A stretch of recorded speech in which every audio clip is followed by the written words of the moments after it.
things need to be priced at a certain point for the people to actually believe that they're valuable. If you take any product or service and you underprice it, it can create the false impression that something isn't as good, that the person who's providing the service isn't confident in the service they're providing.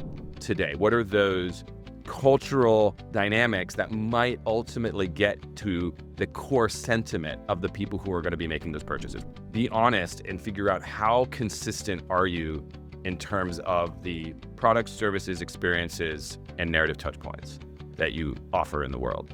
The reason I start there is, life is full of ups and downs and complicated things. What drives long-term success and long-term compounding value is obviously loyalty. It's people, return customers, whatever it may be. And to achieve that, you need a degree of trust. You're listening to the Transformed with Data podcast with Graham Crawford, CEO of Crawford Macmillan. Graham is here to share something he's genuinely passionate about. He's going to show you how data can completely change the outcome for both people and businesses. In each episode, he sits down with real people who've done incredible things with data. But don't worry, these aren't your typical dry case studies. Graham and his guests bring you stories about leaders and innovators who saw something in their data that sparked a brand new reality.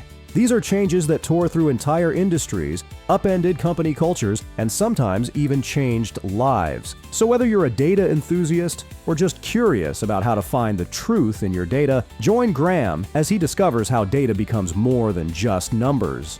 It becomes the spark that ignites real, meaningful change. Let's get started. Thanks for listening. Most leaders assume better data equals better decisions.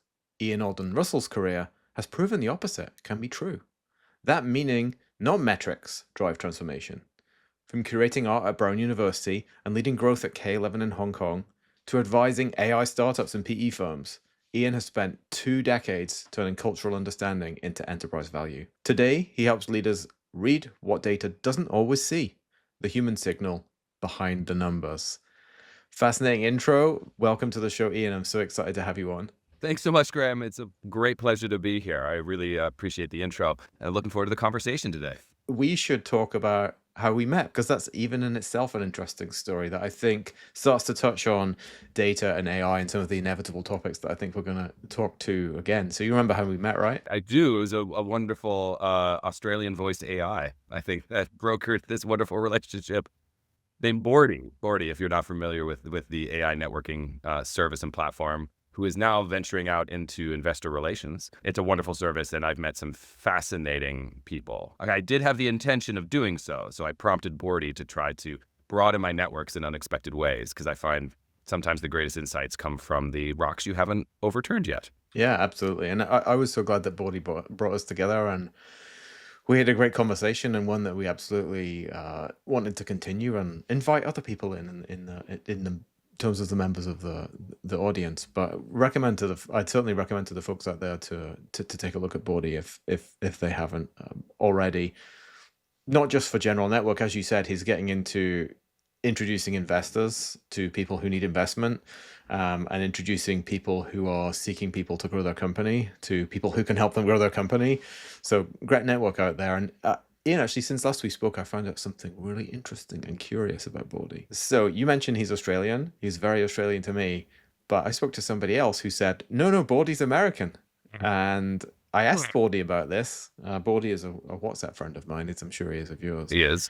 And he confessed. He said he changes his voice and accent to suit what he thinks will be most impactful for the person that he's talking to. Oh, well, interesting. So now I have to reflect personally on what part probably it's my gregarious enthusiasm that maybe it was an Australian voice that was engaging for me. That's fascinating. I thought it was the sarcasm. That was my guess. When I was also like, why did I get put on the Australian bucket?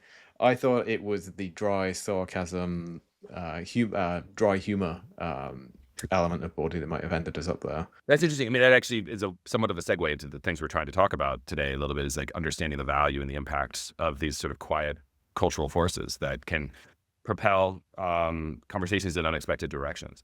So that isn't entirely surprising. I mean, I've thought a lot about the. Sometimes people think that AI is like one big sentient thing, like Skynet from Terminator, when in fact we're probably rushing fast into a very complex landscape of multiple different AI personalities. And that's probably like the packaging part, but it's the human AI relationship will be characterized differently depending on which AI system it is. But then the deeper knowledge bases, the epistemologies and the ontologies, depending on what even philosophical assumptions one starts from, the AI would think and communicate differently. So like at its minimum, I would say like Western philosophy is largely object-oriented Aristotelian. And so it's going to be a little bit more ready to do like, hardcore analytical quant work. And I'm reaching more philosophically. I can't say this with concrete, but Eastern philosophical traditions tend to be more context-oriented. Right. And so I'm interested in paying attention to the development of global AI to see how different cultural systems might produce different human AI relationships to solve for problems in different ways. So what does that mean for decision makers in the future? Well, imagine on your computer that you're able to shift between different epistemologies and different ontologies based on the problem you're confronting. Some problems may need hard analytical categorical reasoning. Others may need fluid contextual reasoning to be able to, put forward the options that you might have or different ways of trying to address things. It's kind of like the difference between like how intelligence services or actuarial work is a lot more about like attempting to quantify, but really it's like a degrees of confidence of what may or may not happen in our ability to mitigate the outcomes of those situations. And so like, I think we're going to have a range of different options, and it's going to be an interesting market. I would almost go so far as to say there's going to be a deep philosophical dimension to that market. And I'm not sure today I could pick the winner, but it's going to be a very interesting ride. Yeah. And it all started here when we both wondered why Australian Bordy was the one for us. I'll move on from Bordy in a second, Yeah. but for those outside the sphere of AI, it's an interesting deployment of agentic AI. And people wonder what agentic AI is.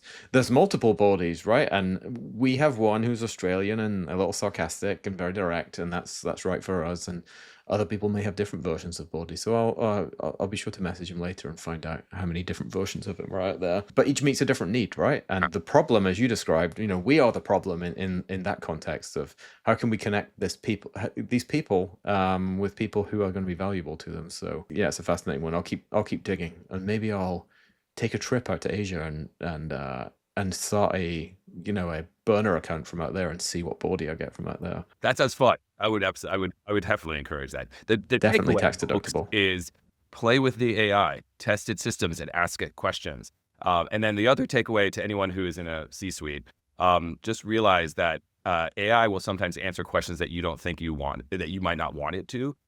There's very easy conversational ways, I'm going to say hack lightly, but be able to get AI systems to tell things, get users to get information out of AI systems. So just FYI. Yeah, no, absolutely, yeah. And sometimes and the more ontology and understanding that the system has about you, it may, for example, give two different people two different answers to the same question. And I think we've seen that play out in the world of e-commerce. I used to be heavily involved in A/B testing on big websites, personal financial services websites. And a good demonstration for this, for those who've not been exposed to it before, is stand next to a friend or a family member. Thanksgiving's coming up, so maybe that's the right time to do it because you've got someone from a different part of the country, and search for the same thing on Amazon, and you'll see all their buttons are in a different, or swap phones and do it because all the buttons are in different places. The account homepage is in a different place, and maybe, just maybe, you might even get a different price for the same item.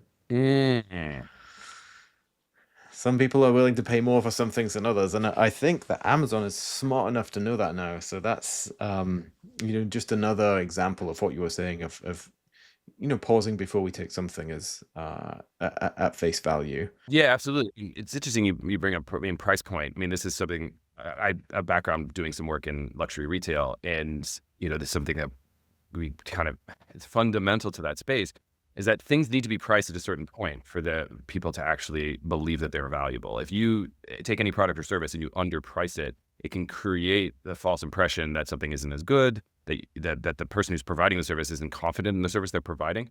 They may not see the value of the lower cost, right? Just see it as a less premium product potentially. And so the point is like pricing, while you can be very analytical and quantitative about it, there's huge subjectivities to it. And particularly in luxury retail, that's very important because ultimately, how do you justify a $30,000 handbag? Where does that equity come from? Like, ultimately, it's all in cultural perceptions. Necessary, though, if you don't have those put in the right way and the number isn't the right number. So the point is that number isn't necessarily a hard quant. It's actually a cultural expression, right? It's actually an expression of anticipation, hope, meaning, value, but it's qualitative value.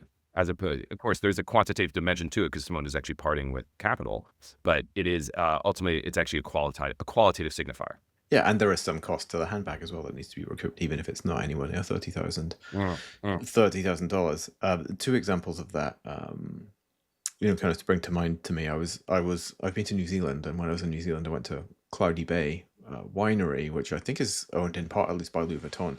I asked locals in the area. I was excited about going to Cloudy Bay, and their opinion was they artificially create scarcity and limit the number of bottles that they produce in order to justify the higher price. Because if they harvested and fully used all the grapes they made on the vineyard, they wouldn't be able to justify the price because it would be less exclusive, easier to get hold of.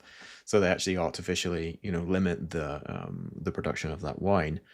And the second one I heard about last week, and this relates to golf courses in Ireland, and there was this golf course called Ardglass, which is a beautiful course. It's not a bucket list. There are plenty of bucket list golf courses in Ireland, and Ardglass was struggling. Like, the tee sheet was empty. They were struggling. A lot of people from the States come in there to play, and there are a couple of genuine bucket list courses either side of it. So you'd think as an attachment or an add-on to one of those trips that they would be kind of bustling and full, but they weren't. What they did was they took their perfectly affordable green fees and during the busy season made them $300. And it's not ridiculously excessive because while it's not one of the best courses in Ireland, it's still a very high quality golf course. And as a direct result of changing their green fees to $300, they're booked solid. Exactly the perception thing that you were talking about. And that's why we need to be careful sometimes when we treat data as truth, because there are often, as we've both been talking about, so many nuances, so many factors which go into any given number or fact or thing which positions itself as being objectively true, especially where a number's concerned. But sometimes meaning might decay when you separate that data from context, right? No, completely agree. It's interesting. Yeah. The way I often think about it is, obviously concrete data is useful. But if you're thinking about market and market sentiment, the data that you're often operating from, I would describe as a lagging indicator, right? So it's something that I think usually comes out of the back end. Like, it's already happened and now you're seeing the data and then you're figuring out. So at its core, it's reactive, and you could forecast and you can project, of course. But what I like to suggest or argue is, like, how might we be able to look at different aspects of cultural experience, cultural expression, communications, and to see those as leading indicators that would drive valuation, rather than just using data that records aftermath and then you use that to think about what might happen next. And concrete example, this is sort of like an old school marketing trick, but I love it, is there was a thing that was called the underwear index for a long time. Oh, interesting. Never seen that one. Yeah. Tell me more. What it was, this is, it's dated now, but like back in the day when the primary earners in households would have disproportionately been men, what would happen in marketing land is people would pay attention to the sale of new men's underwear and socks. And what it was is, and again, there's cultural assumptions in this. So the landscape is increasingly complicated as culture is changing today. But at that point, the idea was, if you are the primary breadwinner in a household and things started to get tight for whatever reason, there was less capital to purchase things, it was highly likely that the man going to work would be like, I don't really need new underwear. So the first household purchases that would drop off would be the sales of men's underwear. And so if you paid attention to the underwear index, you would actually have an understanding that households across America are starting to feel like they have less cash that they can spend. And now you actually have a strategic advantage. You could either position yourself for to play the downside, or you can address something. Maybe you have to adjust your price point and be able to get your products in what is a depreciating household budget. But that idea, it was really predicated on just like looking at a broad-based anthropological, like cultural process, but using that to actually forecast what was highly likely to come next. So the underwear index was used like kind of off the books for a number of years, like it's like 50s, 60s sort of stuff. But I like to come back to that to think is like, what are those things for us today? What are those cultural dynamics that might ultimately get to the core sentiment of the people who are going to be making those purchases, whether that's, again, like, CPG, fast moving consumer goods for household, or, larger scale. I mean, I think we could actually think about the same type of thing in a different way, for larger scale valuations, investors. What's investor sentiment like? Like, why might they be feeling the way that they are at that time? But yeah, so that's where something like truth in terms of indication of how one should make strategic decisions for your business, it's malleable, and I lean into that is in terms of how I work with folks. Yeah, that is fascinating. The canary in the coal mine is men's underwear. And Mm. have you heard that phrase before? I don't know if that's a British phrase. I think it's, For yeah. They used to take a bird Canary in underwear. in, Yeah, I got it. Yeah. yeah, in the coal mines in Wales. They used to take a canary down in a cage. Being a little light bird. If there was an issue with toxic fumes, the canary would die first before the humans. Yeah. So if the canary died, the humans knew it was time to leave. Well, it's a perfect you say. I mean, the other way to come at this is I would sort of say that organizations that are able to sense these types of changes earlier, you have a chance to protect your value before it starts to leak and seep. And so like one of the things I've done for a number of years is done semiotics research, which is like, that's the study of signs and symbols. But semiotics is a discrete section of branding and packaging. And that's where you go out and I will take thousands of photographs of yogurt or cheese or whatever it might be, branding and packaging. You look at language, texture, color, all the different comms touch points. And you try to get a sense of like, what are the dominant codes or the challenger codes? Like what's the established market looking like? What are the new emergent things happening? And you use that to get a sense for broader cultural trends. And then you can make recommendations depending on who the client is how to position based on what their goals might be. And so in that, when you connect, an understanding of how the market looks out and how that's experienced by consumers, and then paying attention to, how consumers are just experiencing life, you have a chance to hear sentiment. And if you are able to really clearly hear that sentiment before any hard churn hits, you have a chance to actually ensure your valuation. That puts you in a position to make strategic decisions in terms of messaging. Maybe it's price point, maybe it's products, like maybe it's your hierarchy, number of things, but it puts you in a position to effectively take a proactive step. Think about it, like imagine you have your romantic partner, and you are able to listen intently to know that they're probably going to have a hard day. And so you actually can make steps ahead of time to make sure that it's a net positive for the relationship. Wouldn't you want that? Got it. Or would you want to wait until the data of the bad day plays out and now you're in a reactive mode and you're panicking? Yeah, exactly. And there's nothing we can do to avert or mitigate things which have already happened. Yeah, we just have to deal with them at that point, right? Yeah, but if I was to pitch to like folks, I would say like right now, like qualitative infrastructure is valuation insurance. That would be like the way I would pitch like the service. Like understanding the qualitative dimensions of your market and your consumers puts you in a position to be able to actually mitigate your downside. How do you help people do that? I've got so many questions about this. One canary in the coal mine that I see, like I was in Vegas 3 or 4 months ago for a conference, and it was a ghost town, an absolute ghost town. Yeah.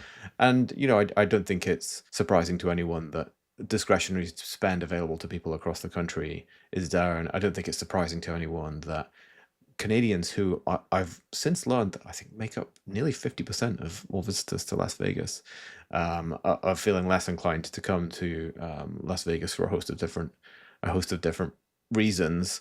And it's I see it, and you start to think, as it sounds, Ian, like you encourage leaders that you work with to think this can't continue like this.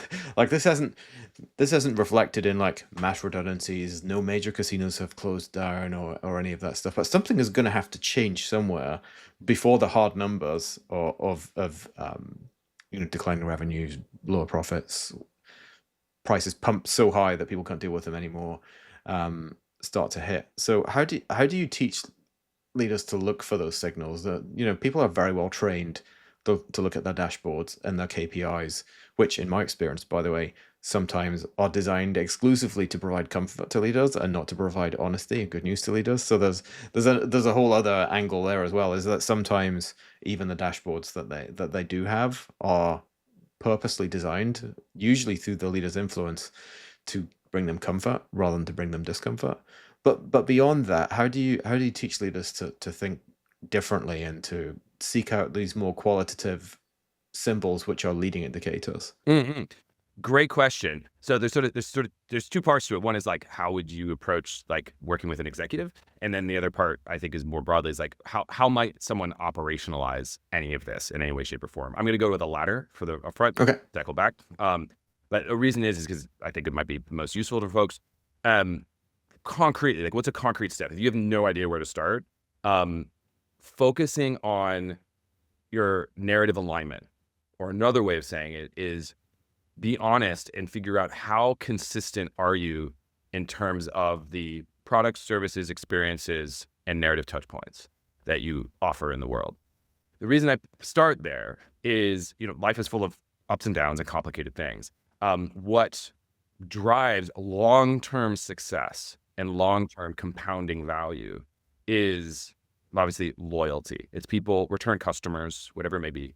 And to achieve that, you need a degree of trust. You need confidence. You need consistency. And so what does that look like in terms of company, how they operate? Well, yes, it is consistently providing a good product, right? You could say like, we could look at the post-war miracle Germany, and like they'd be incredible engineering. They consistently create great machines. So like they were able to rebuild trust in the world after World War II.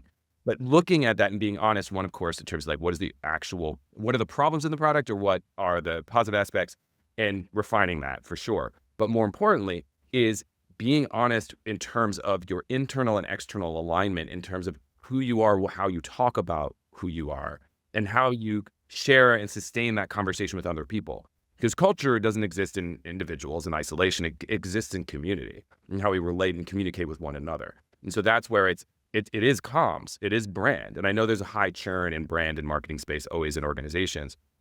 And so I'm not arguing that you need to necessarily have to be super consistent. Yeah. Why do you think that is? Why do you think there is a high churn?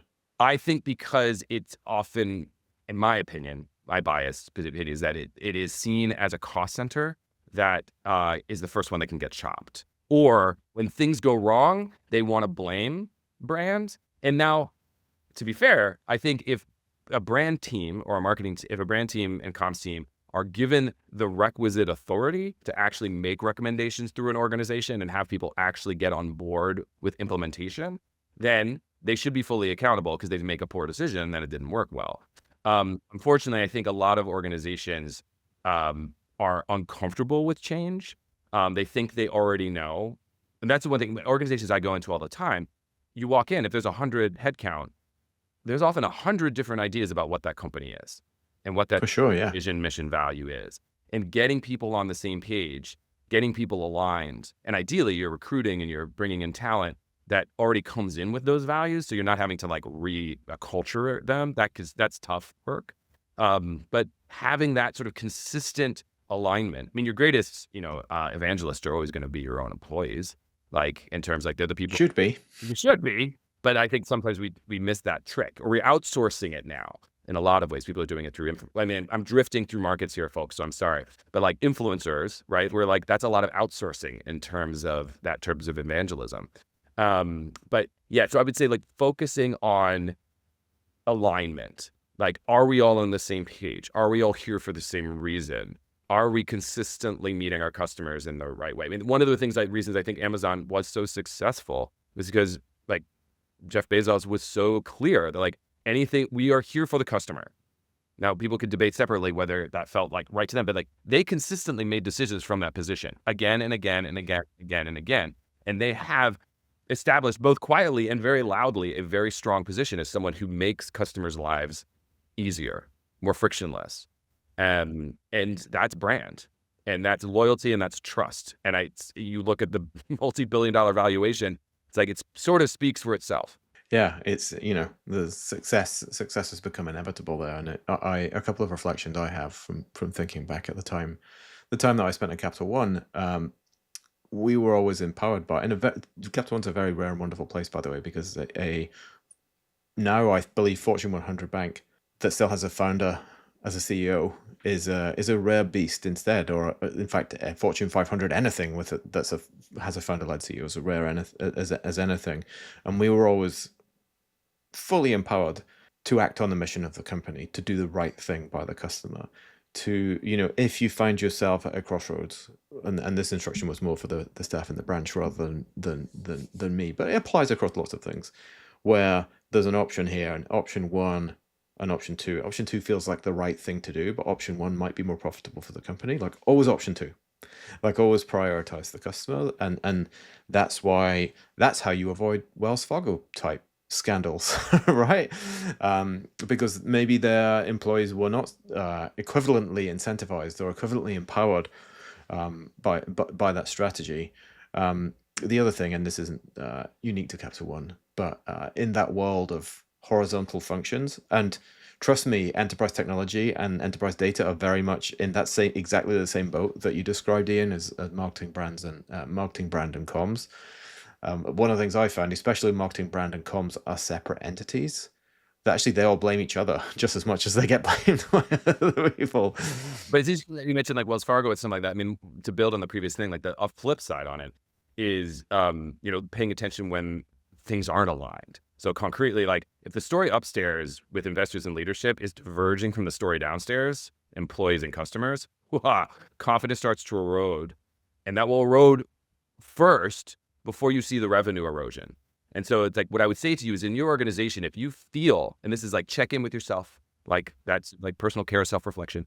If you sense that there's a divergence, that is one of the earliest indicators that you may be heading towards what will eventually hit your bottom line. And like your revenue is going to slip. I mean, in my work, and particularly internationally, like cross-cultural work, working between China, US, et cetera, like I tend to try to listen very carefully for drifts in how the metaphors people use to try to explain ideas to each other. And also when there's silence. Those two things, when there's like a drift in terms of the different ways people are trying to explain something to other people, or when people don't know what to say, those are canaries in your coal mine. Those are the canaries. Yeah. Maybe they wear underwear too, but it's simple. Not just men's underwear though. Yeah. But I mean, like, quick way to say it is like, if your narrative is breaking, your valuation is going to follow that. Like, and so like, it's a great asset if you build your own, like, we'll call it like whatever apparatus, whatever team. Maybe it's like there's a couple individuals, or ideally, I think everyone should be encouraged to be paying attention to this. If you create that, you actually will have an opportunity to have foresight built into the totality of your company. And that means every single employee effectively then actually becomes a hedge against future devaluation. Yeah, and this is what we talk about with authenticity, right? I've given this guidance to people across many corporations before, particularly in junior roles that want to be successful. And I'm sure you've got counterexamples to this, Ian, so feel free to push them forward afterwards. But often, what a company projects externally and says that it is prioritizing externally does not always reflect what it is actually prioritizing. So I've coached a number of people across my time of like, you will see the system of record, here are our priorities. Yeah. If you want to be successful in your role and push towards a promotion or whatever it might be, part of the work you have to do through expanding your network, through listening very carefully for those canaries that you mentioned, Ian, in the conversation, is work out what is actually important and what is actually a priority to your leadership and what they're actually trying to do. And it might not be the thing that's written on the, here are our 3 silos of objectives for the year. It might be something else. And if you can, in the corporate environment where, there is more than the average amount of theater on any given vector, working out what's actually important is a critical goldmine of information in terms of building influence, authority, and making a genuine impact in a corporate role. Let me do this in a different way. In like core branding language, like there's 2 basic desires. There's more, but the basic thing is like there's like functional desires, things everybody just needs, and then there's manufactured desire, right? So there's a bunch of products and services that are like functional desire. That's like thinking about Berkshire Hathaway toilet paper. It's like toilet paper, we're going to need it, right? That's functional. But there's a whole bunch of products that are a little bit more manufactured, and like this is an interesting one to debate about, like Coca-Cola. Like, how much do we really need that drink? Like, debatable now, but that they built that market. And so what I'm getting at is like many companies and huge entities like exist out there, huge parts of our market were built. And how that was built wasn't just by saying, okay, people are just going to need this thing, so here we go. It was cultural. It was recognizing that people need, that we want them to want this. So we may have to change their perception of something. They don't know that they need this tool yet. So we're going to actually have to change the way they think about the work that they do. So then they will want it. All of that is like social, community, communications, cultural work. And so what I'm sort of putting out there is look at the longer history of like business and commerce. You will again and again and again and again see moments where there is an intentional effort within a company to manufacture, to create, to construct a community that will consume their product in the future, right? So we have that capacity. And all I'm recommending is that we actually integrate that into our like mitigation for valuation. Like another way to say it is like it's kind of portfolio hedging. It's really all I'm saying is what is the cultural dimension that's valuable for hedging your portfolio? I would say like cultural work, if you do foresight work, you don't need tons of people, or you have a little bit of everyone's time and you pay attention to the right way, you can spend very little to avoid potential massive write-downs later, right? If you're able to know that your manufactured desire market is going to like starting to sour, but you know it early, well, now you've got a chance to diversify. Or you can reinvest and try to shore up market sentiment to make sure that people really do feel like they want this or have this experience. And so what I want to say is that qualitative foresight has always been and can be a financial instrument. It's not just a cost center. And I would go farther to say that I would argue that foresight is the cheapest hedge against future devaluation. The better you are informed for how society and culture is evolving, the better you're going to be able to take strategic positions relative to it. Yeah, I love that. And I think your earlier point was a good explanation as to why 50% of the foods in the grocery store at the minute have high protein stamped on them. Oh, yeah. Because a market has been created that is interested in that, where a market did not exist before. Cultural, societal phenomenons, all of the here's me and my incredibly in-shape body, which asterisk may or may not be created by AI or entirely generated by AI, and this is what I eat in a day, right? All of this stuff is actually very powerful these days online. To bring it back to the company valuation thing that you were talking about. So say you were in this situation, you're helping out a private equity firm. They're looking at 10 different companies, and they might invest in maybe one or maybe two of them. And they're doing diligence. They've done all their red flag diligence to make sure there are no glaring holes. Beyond the obvious, in line with some of the things that you've been highlighting, like what would you advise them to look for, or what, with your help, are some of the stones that you would seek to turn over within those companies? Fundamentally, I would start by understanding, I'm going to say culture again, but I've been talking like, first I would start with company culture. And this is, I mean, we're thinking about startups. It's like, who are the founders? Like, what is their life story? Like, that's going to be, if you're a small company, your CEO, who they are, is going to define a massive amount of like the perception of the company. As the company grows, there's more people, and it starts to, you know, the entity, the corporation, the organization develops an identity of its own. So I would absolutely start there. Understand who your founders are. How well do they relate to one another? I mean, the amount of times that I've heard, you know, startups fail because just of, you know, co-founder misalignment, right? They loved the idea that they actually might not have had as deep a good qualitative professional working relationship as was necessary for the long haul. So that fundamentally.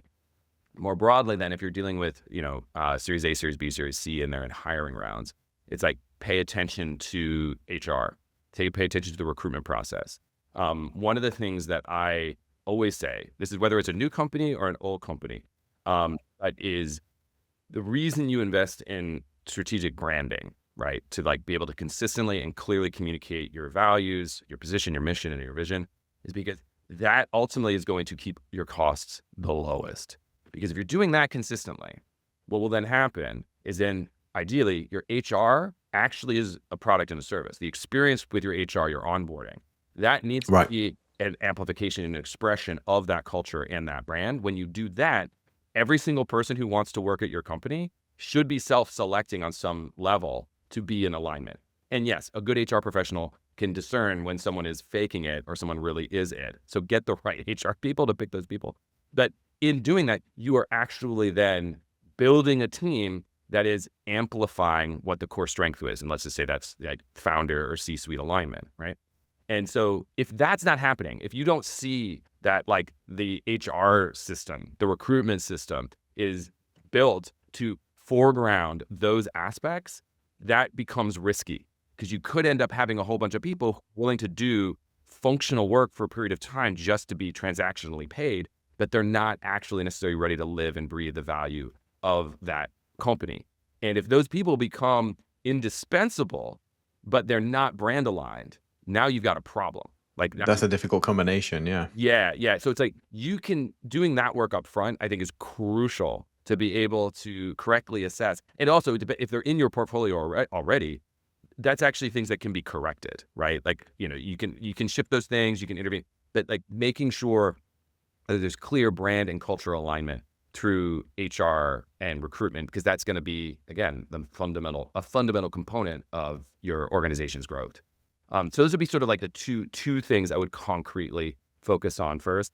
If it's something that's more already past GTM and it's at market, and it's doing like a brand audit. And so that's where you take as many as possible of the comms touch points that exist and pull them out. Similarly, you would take an audit from a financial standpoint, except what we're auditing for is language, tone, color, etc. Because a lot of people assume, as humans, we always assume it's like, oh no, people totally get me.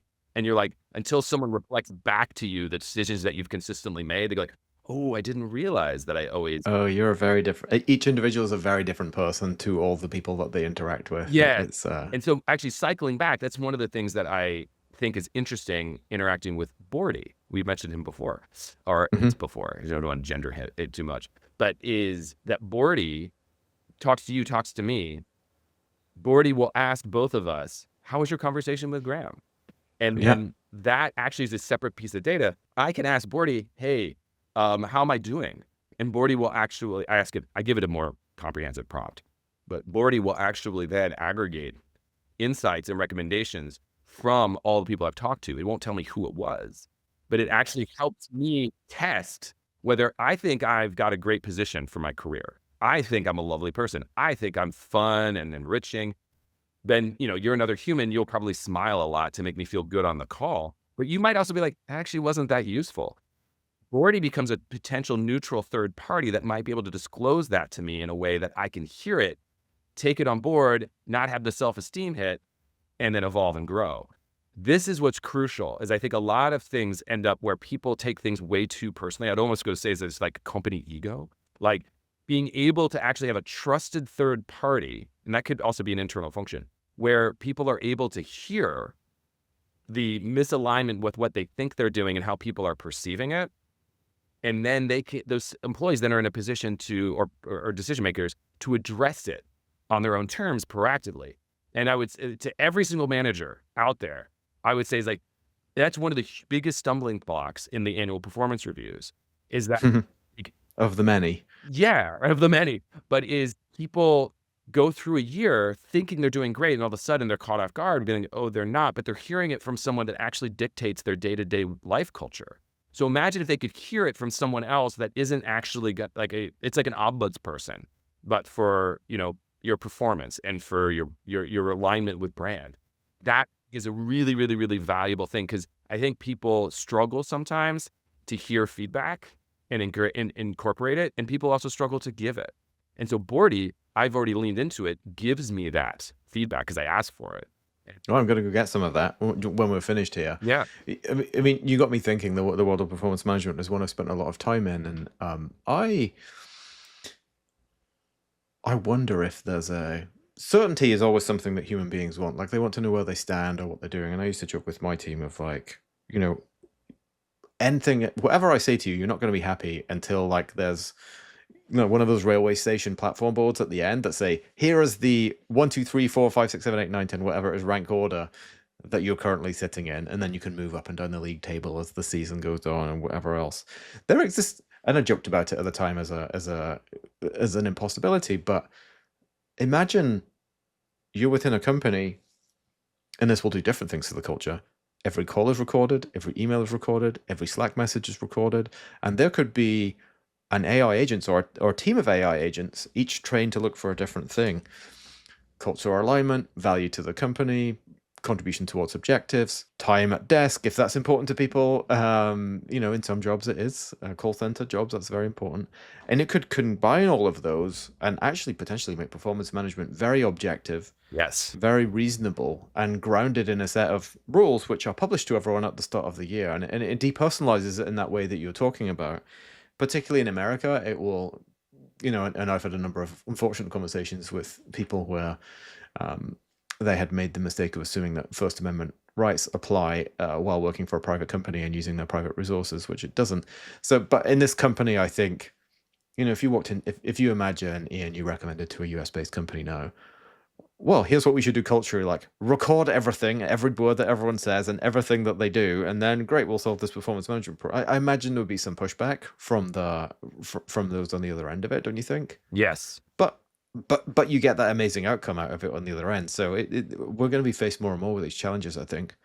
Well, there's a very elegant, like, philosophical question that I think is solvable, but it's ultimately, how do we build a human AI relationship where people trust that everything is not indelible? And that's the thing, is like recognizing that human life is flexible. And I'm a person who personally believes in redemption. And so, like, understanding that people are going to make mistakes and they need to be able to shift and change and grow.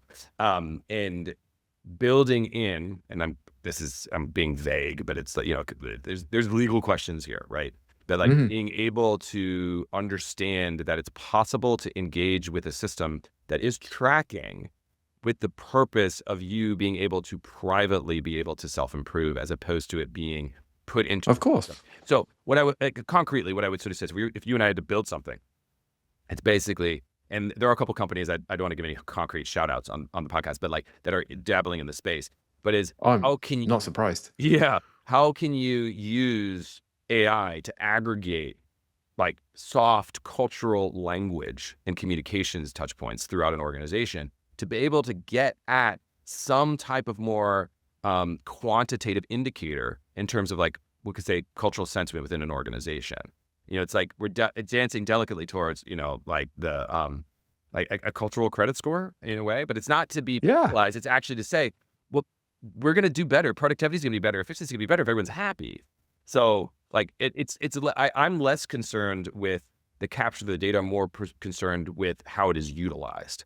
And I come back around to the, like, I am hopeful and looking for some like exciting leadership within. I know there's intentional meetings of like family offices and PE groups that are like thinking about long-term legacy right now, and understanding and thinking about this issue is going to be fundamental. It's like, how do we legislate, regulate around this? Because we can create a data cage around humanity, or we can create like a data rocket that helps us level up. And that, I think, is the big tension point. And I personally, like, let's build the rocket. I'm excited for the future that we could build. And I listen intentionally to hear who are the people who are trying to build data cages. And I do think that the best employees, well, and I'll be a little bit blunt on this one just for fun. It's like, I don't think it's a mistake that that there are a lot of people who were not willing to take the big checks from Zuckerberg to go work with him. Yeah. Sorry, Mark. Cages or wings, which do you prefer? Yeah, right. So I think that there's going to be a natural movement. There is a utopic passion, I think, within people who genuinely see the ability to radically augment, amplify the most amazing aspects of the human experience through this, not contain it and define. Yeah. I mean, taking the example that you just used, I mean, the technology already exists. If you've been on a call with a tool, read.ai, it's another one of these call transcription services. And what Read does, as well as transcribing the call, noting the actions, all the things that the things do, is it monitors the videos and it measures engagement, it measures sentiment throughout the call, and various other things like that. Now, you could use that one of two ways. You could use it as a cage to say, hey, why weren't you listening or paying attention on this call? And you only pay 79% attention on calls, and now I'm going to use that against you in your performance review. Or you could use it the other way, is in terms of wings. Like you and I both know, and we've both led teams and organizations before, like, and you covered it yourself actually earlier in the podcast. Leaders are responsible for the culture, right? And the culture of an organization is an outcome of the leaders that are leading it. So actually, that call recording could be used to say, how well are we doing as a leadership team in terms of creating a great culture that people love here? And I think every employee could get behind that if that's how it was positioned and framed, and the data was used in that way, compared to that more Orwellian Yes. archetype that I talked about as the counter example. Yeah, it's actually centering empathy. And that's sort of, but what I've been saying more recently is, yes, we've gone through about 2 decades of Black Mirror. Like, the on screen it's off. And many more to come. But there's also a possibility of it being a beautifully clear mirror where we see ourselves, raw, real. And like, think about that, like honest, authentic self-knowledge and self of individual or self of company. Don't you want that to make your decisions, to position yourself in the world? And so building AI systems, the language I use is like augmented empathy.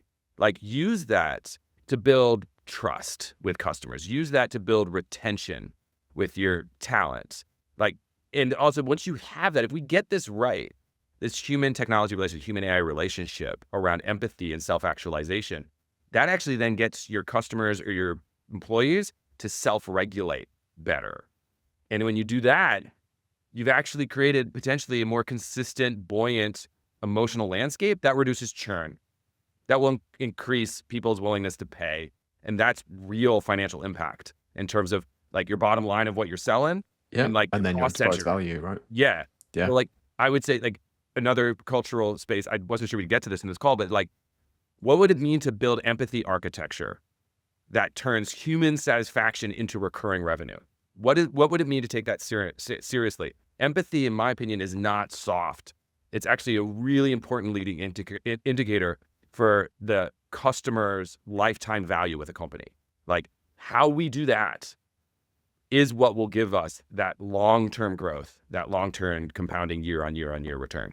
Yeah, absolutely. Human satisfaction is always a thing that humans are going to reward with their loyalty and their trust and their revenue, right? As we talk about it, you mentioned Black Mirror. There's a beautiful Emmy award-winning episode called San Junipero. I don't know if you've seen that one. Yeah. Wonderful episode where humans are offered satisfaction or a chance to go back in time and become a former version of themselves, and a chance to live in a universe that they used to occupy that maybe they didn't make the most of before. So I would definitely recommend that to folks listening or watching who have not seen. And Black Mirror, actually, I often talk to people about this. Is a really interesting branding example. The season 1, episode 1 of Black Mirror. I don't know if you remember that one. It's set in the UK. It involves my brain. What are you talking about? It involves a prime minister and a pig. Yep. And many people watched, and when I mentioned Black Mirror, and there's numerous seasons of beautiful stories and scary dystopian echoes of a future which is scary because it seems entirely plausible. And there's a wonderful study of humanity, but so many people have said, "Oh, I watched the first episode; it was horrendous. I'm not going to go back there." So it was interesting that an interesting example of trust being lost very early on, and the importance, as you said, of employee onboarding and the early experiences customers have with services companies being so critical. And again, things which are hard to measure. And if you go to any company, and you and I both do this, it's very rare to find one that's measuring how effective employee onboarding is, how effective customer onboarding is. Everyone's very locked into lifetime value, customer acquisition costs. And once we get through the door and they sign on the dotted line, they hand their credit card details over and they sign up for $9 a month, then they're locked in. And actually those moments just after that are critical, and very few people measure them. So this is a great example of a very high and very important trust moment that's critical to the lifetime value of the customer that is not measured at all because they've already pressed the submit button 5 seconds before it. So therefore we no longer care, and we're off to get the next one. No, I'm totally with you.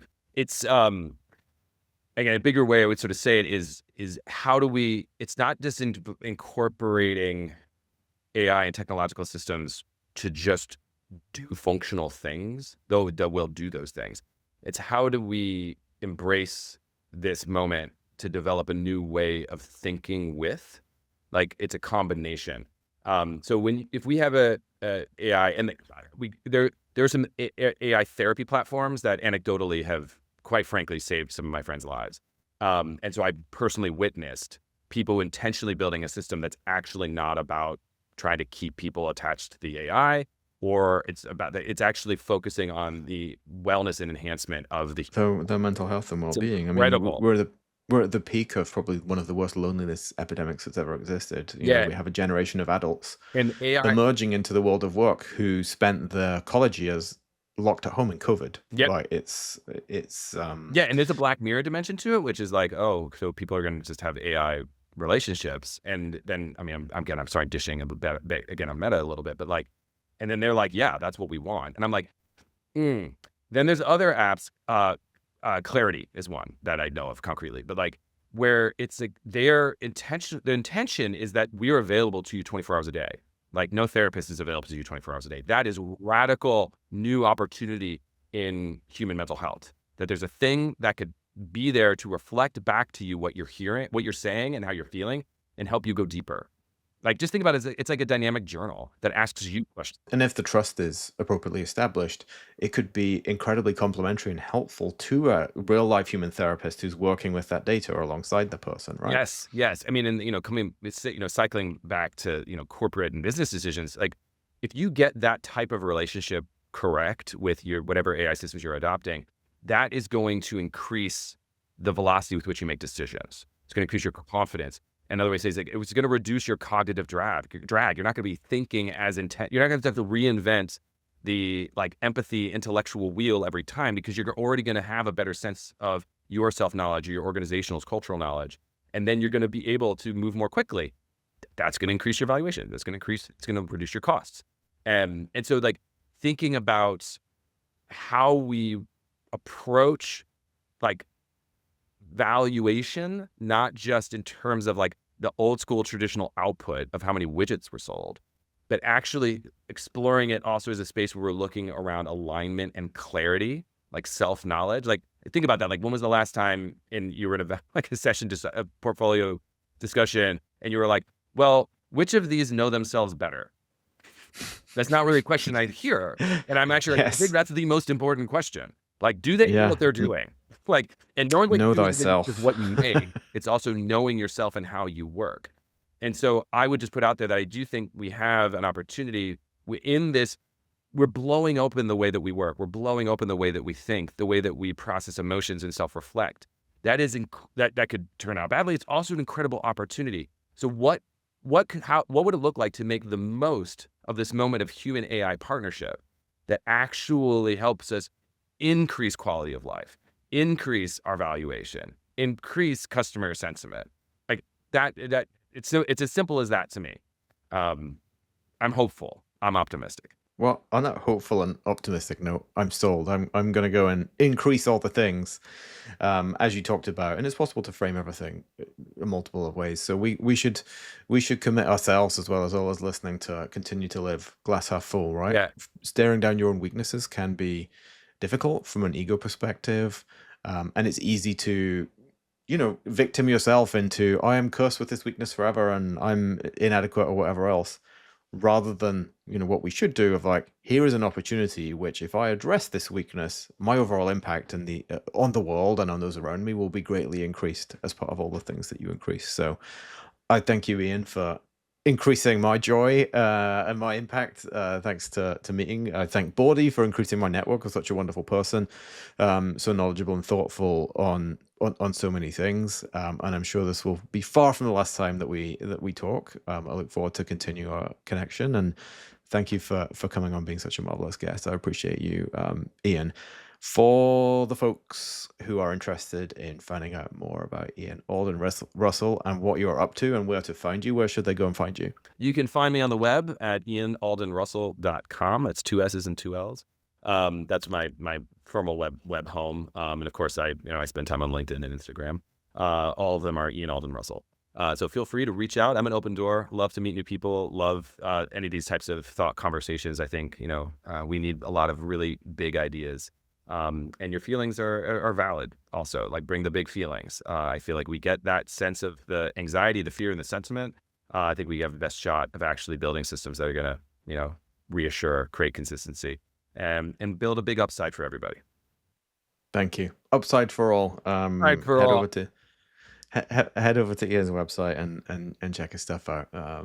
Loads of really good stuff on there, but not least an incredible selection of portraits that a very talented photographer has taken of you as well, which I was very, very impressed with as a former professional in that field myself. So kudos to whoever's on the other end of that lens. Stephanie Alvarez Ewens, based out of Pawtucket, Rhode Island. So go check her. There you go. It's amazing. There you go. If you want killer corporate headshots, go find Stephanie. Right. We could talk all afternoon. We've got other things to do. I've got leading indicators that I might need to go and grab some lunch. So before this canary in the coal line falls off his perch, I will thank you again for coming on and wish you all the best and talk to you soon, Ian. Thanks for tuning in to Transformed with Data. If today's conversation gave you even one insight, one aha moment, or one new idea to take action on, do me a favor. Subscribe, leave a review, and share this with someone who's ready to level up. Until next time, keep asking the right questions, keep challenging the status quo, and keep transforming with data.